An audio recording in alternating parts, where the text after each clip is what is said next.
Morning. Just hit the gym and just got off a call with Tyler. He's one of our consulting clients that we're doing a lot of work with. He's a builder in Rotorua, and just seeing if my girlfriend's up, but she's not.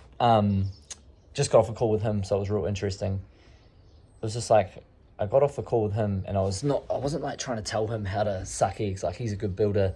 He probably does $400,000 a year in revenue, but I was just really helping him with like his 1% like needle mover tasks. And that's one thing I'm real big on. Like, I try and look at staying out of the weeds of our business every single day. So I'm always like, if I can find someone to do my task for under $30 an hour, I shouldn't be doing it, or even $100 an hour. And I said to him today, I was like, real simple. He was in a real slow patch like 3 months ago.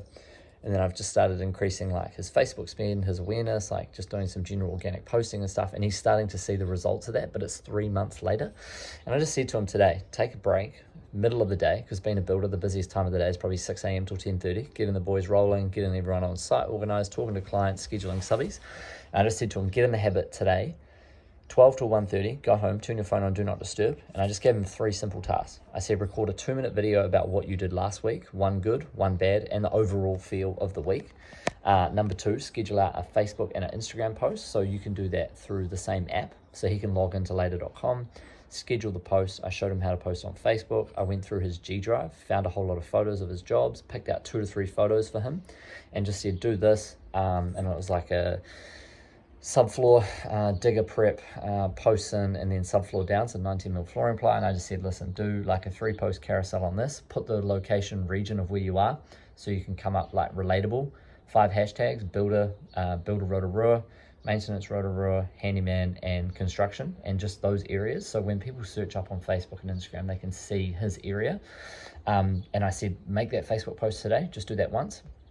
Go through his Go High Level, which is his new like CRM tracking app. And the reason why we've tracked Go High Level just as a CRM tool is instead of them having to automatically fill out new Facebook lead inquiries into an Excel and put it into their CRM, when they get those lead inquiries, they automatically go into the CRM tool, and then you just simply just drag clients across the journey. So they might have like new lead, unqualified lead, sold, quoted, whatever it is.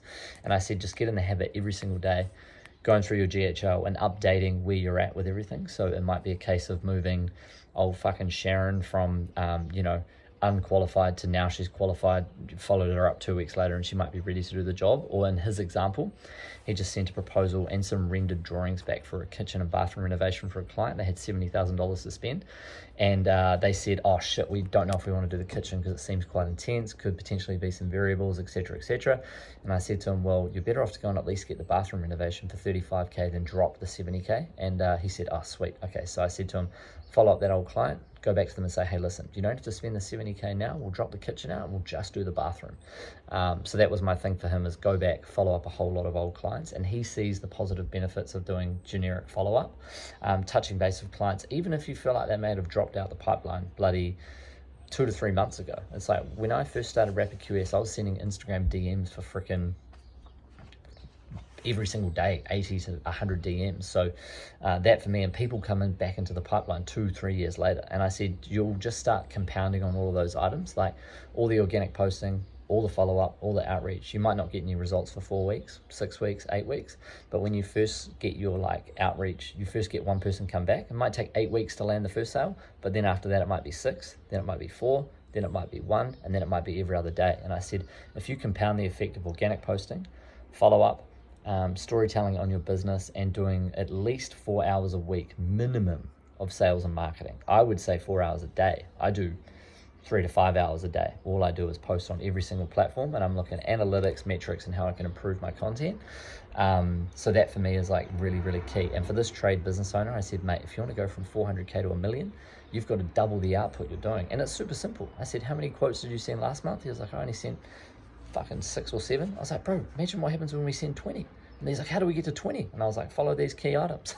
These are like the 1% needle movers for him to double his quote output, to potentially, double his invoice amount every single month. And then if you do that month on month, when you get to the course of the end of the year, you're sitting on $1 million in revenue. So I was just trying to break it down and keep it real simple. But that's one client. We have 6 in the pipeline at the moment, and we do like a group call every single week. It's a WhatsApp community text. If people have messages, queries, issues, whatever it is, they text me straight away, solve the problems. We catch up every week. I hold guys accountable, and at the end of the day, I just want to double their revenue. Anyway, have a good day.